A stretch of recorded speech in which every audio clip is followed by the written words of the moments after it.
everyone. Welcome back to Dakota's Music World. I'm Dakota Gordon, and today I'm joined by Lawrence Gowan, known for his solo career under the name Gowan, as well as for being a member of Styx since 1999.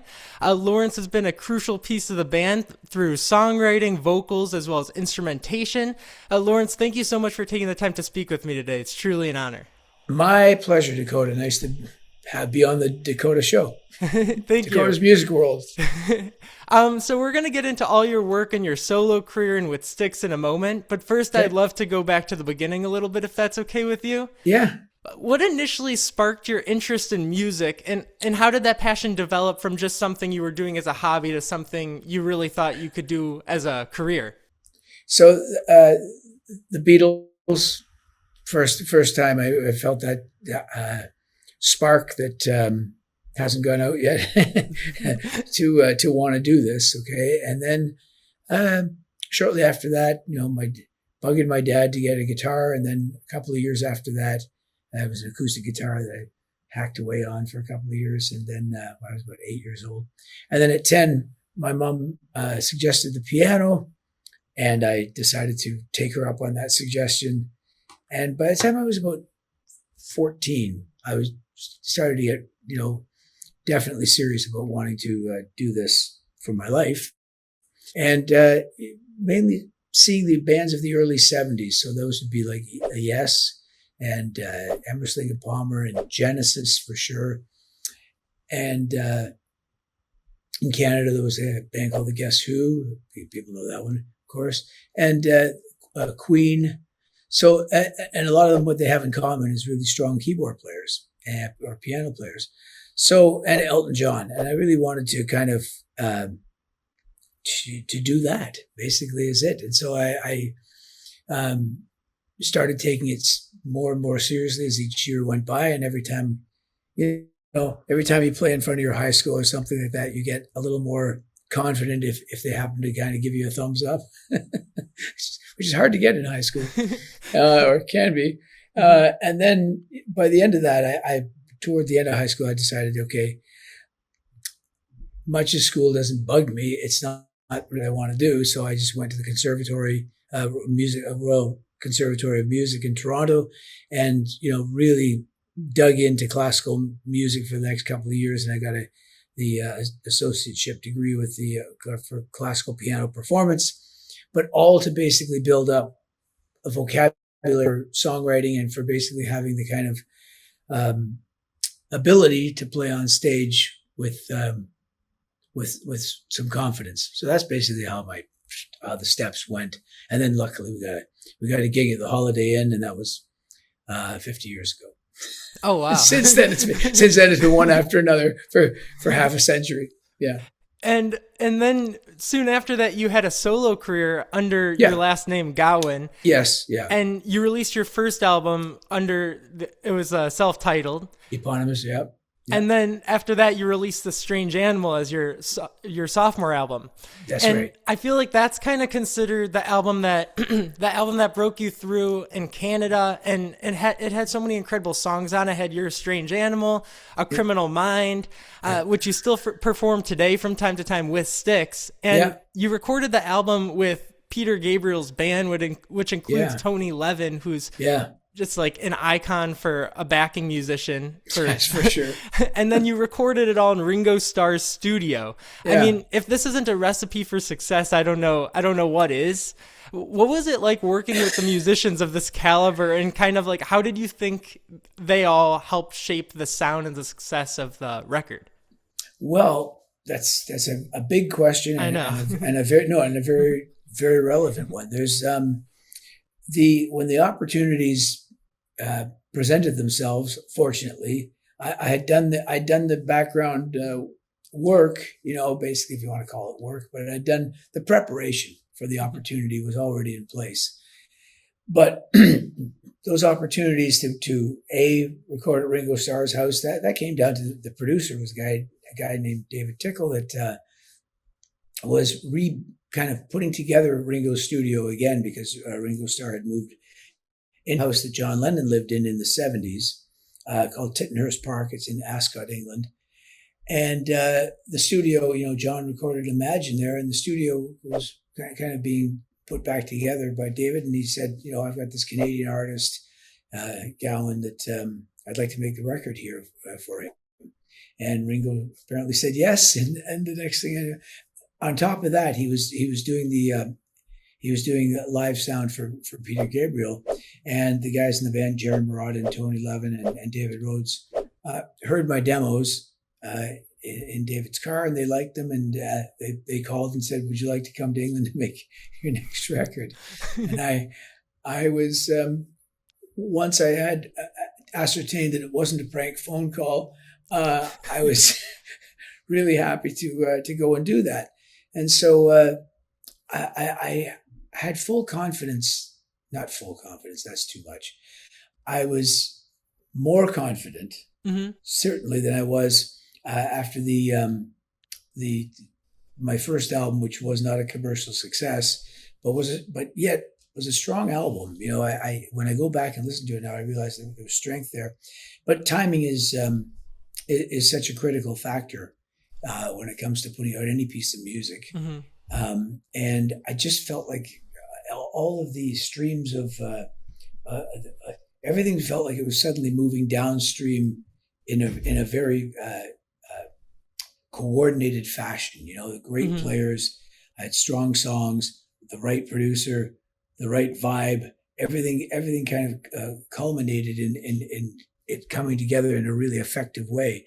And when we finished the record, I remember, listening back to it, and even Ringo Starr came in and said, your record was sounding good, but I'm telling you, it sounds really good. So just that alone was like, I thought, there's bound to be some people out there that like this. And if a Beatle likes it, everyone will like it, right? Well, that's kind of how I felt. Yes, exactly. But they, when it came out, it was a pretty instant success in Canada, where it was released on CBS Records, and the videos got played like almost around the clock, on every video show. We had that monoculture back in the 80s where there was no internet, so people were very influenced by what they saw on television, and they were all channeled down kind of the same funnel of cultural exposure, and it definitely it connected. That's amazing. And then I think my favorite song on it's ACriminalMind, which thank you. You still play with Styx live, like I said. And I think that's so cool that it's still connecting with people and still finding audiences like 4 decades later. What do you think it is about that song, or about the writing of it, that connects with people still? I think, like any piece of music that's withstood the test of time, I like to think, because I can't, it's not a scientific distilled answer, but my sense is this: a melody that gets into people's heads, if the melody's strong enough, it'll never leave. Once it gets into their heads, it's been imprinted in their consciousness. And then to underscore that, if the lyric somehow glues all those little bits together, it's just going to resonate with them for over a long period of time, maybe probably their entire lives. And I see that in the Styx songs that we play as well, and any classic rock that is still very vibrant and alive today and crossing generations. I think in the case of ACriminalMind, it was very unusual subject matter for that time. In fact, there was a lot of trepidation and reluctance among some guys in the record company to even put it out. But luckily, the president of the company, a man named Bernie DiMatteo, he had 2 teenage sons that apparently, when they got the advanced copy of the record, played that song, all 7 minutes and 20 seconds of it, incessantly one weekend as he was going to and from the cottage in north of Toronto. So over about a 3-hour drive up and down, he heard the song for about six hours straight. And on first thing Monday morning, he phoned me, which was unusual to get a call from the president of that company, and said, "I'd like to see you in my office." And I thought, oh, damn, something's wrong with the record. And when I went in, we were about to release, the first single was going to be a song called Cosmetics, which, by the way, was the song that Ringo would mention most often because it had this great dance rhythm to it, and Jerry added all kinds of Latin kind of sounds, and a really snappy tune. It was the first song on the record, and A Criminal Mind was the last song on the record. And he said, "What's the single going to be?" I said, "Yeah, I think it's Cosmetics." He goes, "Okay, no, we got to change that." And I'm like, "You telling me?" And he goes, "Yeah, no." He told me the story about his boys, and he said, "No, it has to be A Criminal Mind." And I was really happy with that. But some of the people in the record company were not. They just thought this is not a commercial song. There was even one comment that said, "There aren't enough crooks in the world that buy records." But you see, that's kind of a misinterpretation. But I mean, it's a very limited interpretation of that song. It really comes down to being. To answer your question, I think basically that is inside every human being. We have this capacity for both good and evil, as we all know. And we decide whichever tap we want to turn on and to what degree to set the temperature between the good and the bad. And in the song, the guy is actually very honest. And that is the admission that he's as dark as people think he is. So I think there's a kind of a universal up to that connected with people, because I've seen some very sweet and unassuming and gentle folk that just love screaming out, "Ask one who's known me if I'm really so bad. I am." Yeah. So maybe it's that. Or maybe it's just a snappy tune. One or the other. Yeah. No, I really love that, and I love how in depth that, like, the message of that song really is.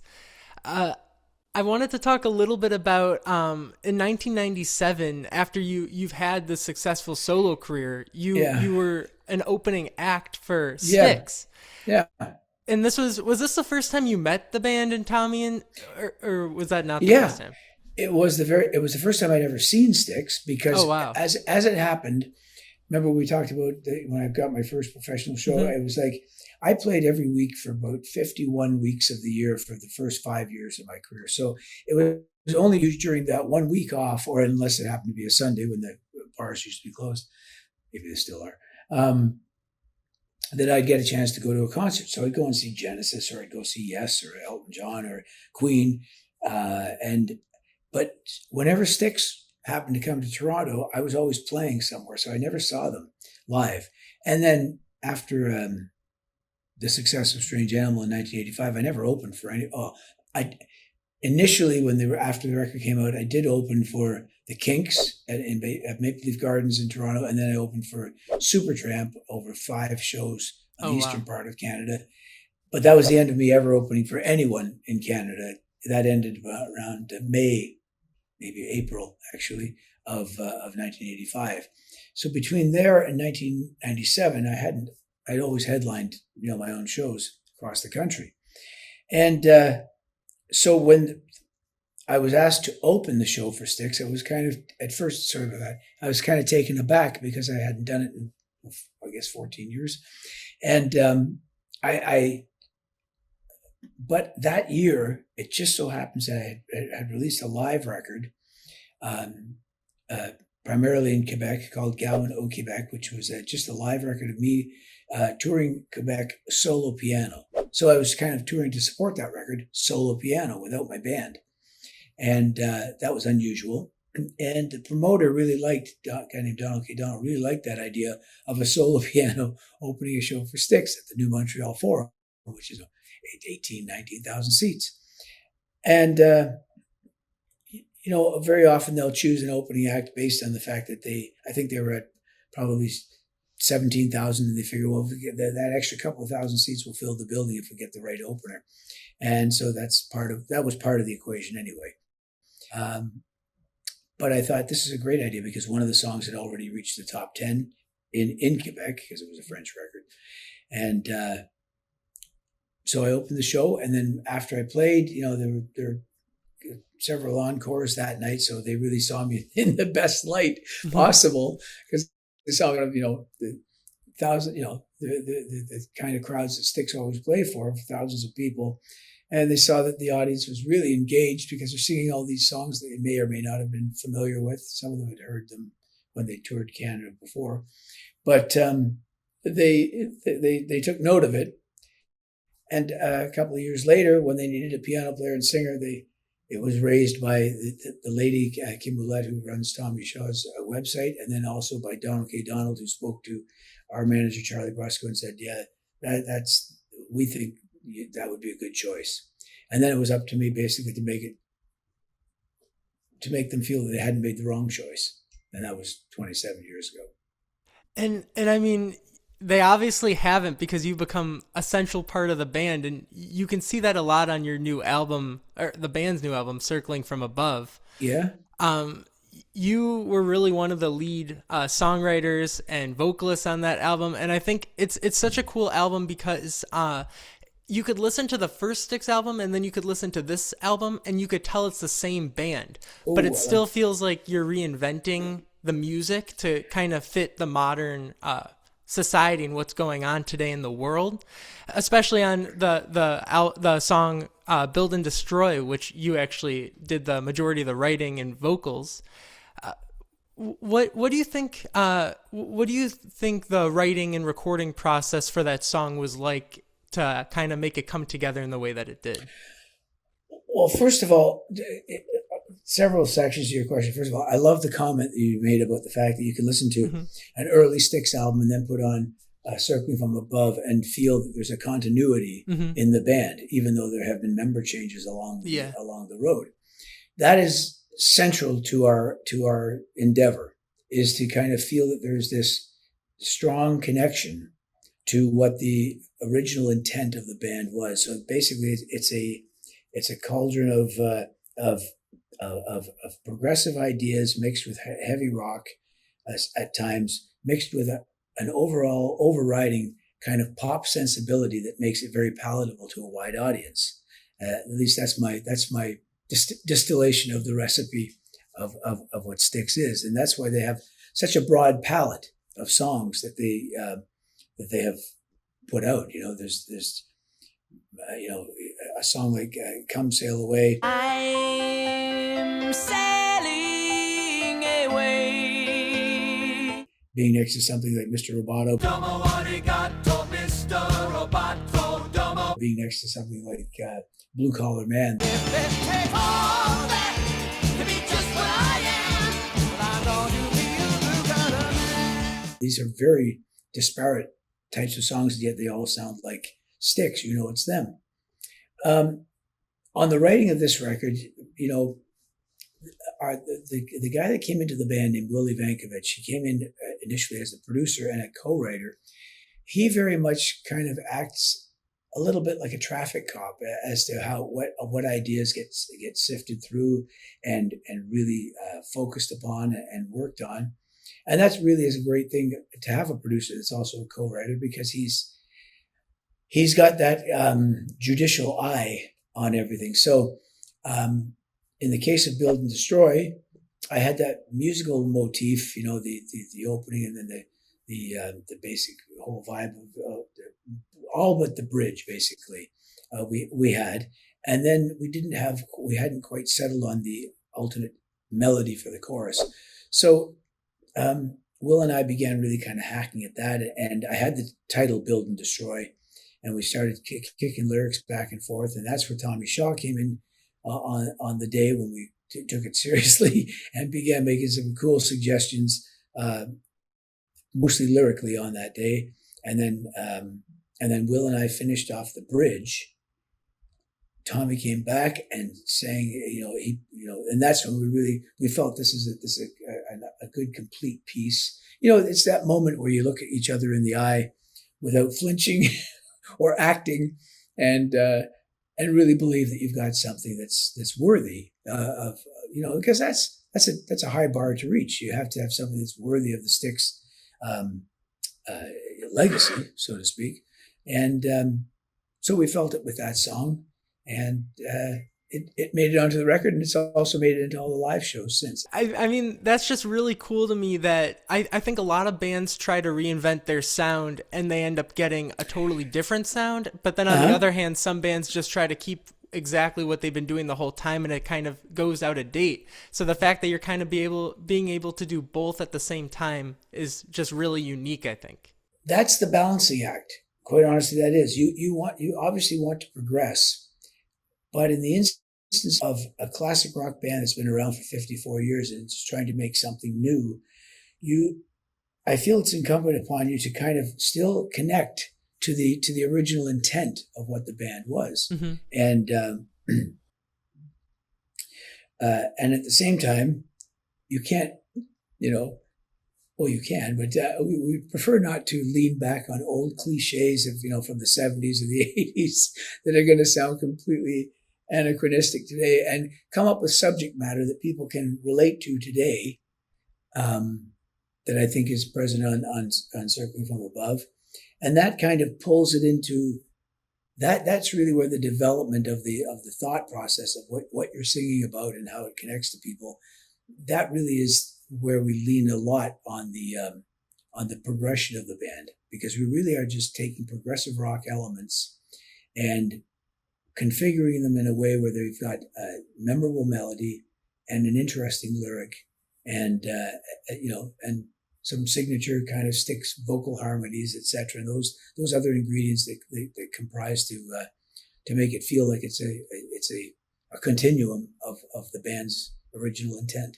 That's a great way of putting it. And one more thing I just want to say about Build and Destroy, the music video I found really cool because you're using artificial intelligence, I believe, Yes, right, for the majority of the video.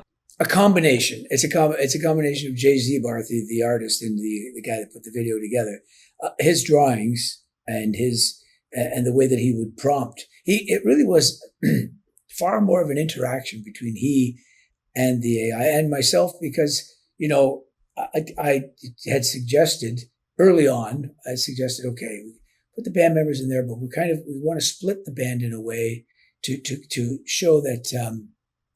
There's some kind of building and destroying going on. And early on, I don't know where exactly, but I guess he did some drawings of the bees and birds. And as it turned out, it was a fortuitous thing that I guess somewhere between Jay and the AI involved, the bees ended up being the builders and the birds ended up being the destroyers. So that fits with the overall theme of the song, obviously build and destroy. And then members of the band wind up choosing where they stand in this battle, this epic battle between the bees building the hive up to the sky, and and the birds coming along and pecking it down. And eventually, as you see at the end of the video, we all if you can't beat them, join them, kicks in, and we become part of the bird people. I think it's a cool story to put together. And my interpretation, at least that I saw from it, is kind of the idea that you could build without destroying almost, because you're using this new technology to make the music video while still keeping your original vocals, your real playing, your real songwriting to build the song.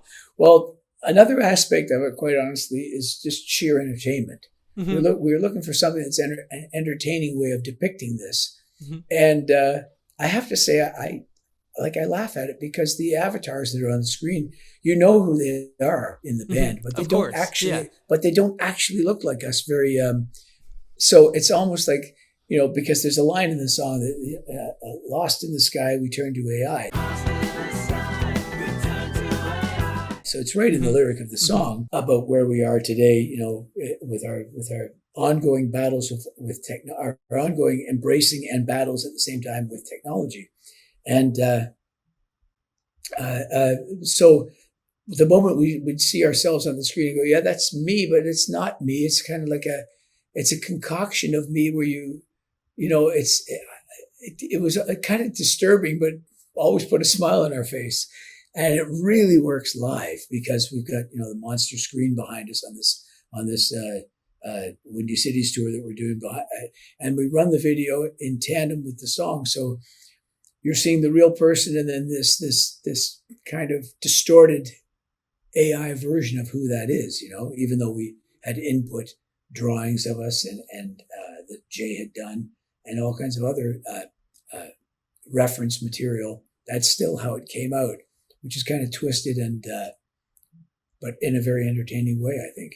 I completely agree. It's a very entertaining video, and it was really nicely put together. The last thing I just wanted to talk about was the current tour you're on. You guys have an incredibly busy summer. Based on your schedule, you're basically having a show every day, every other day. It seems you're going everywhere in America, so that's pretty amazing. And today's a special day. We're talking on August 1st, which is you're actually playing a show in Chicago on the Windy Cities tour. Correct. That's tonight. Yes.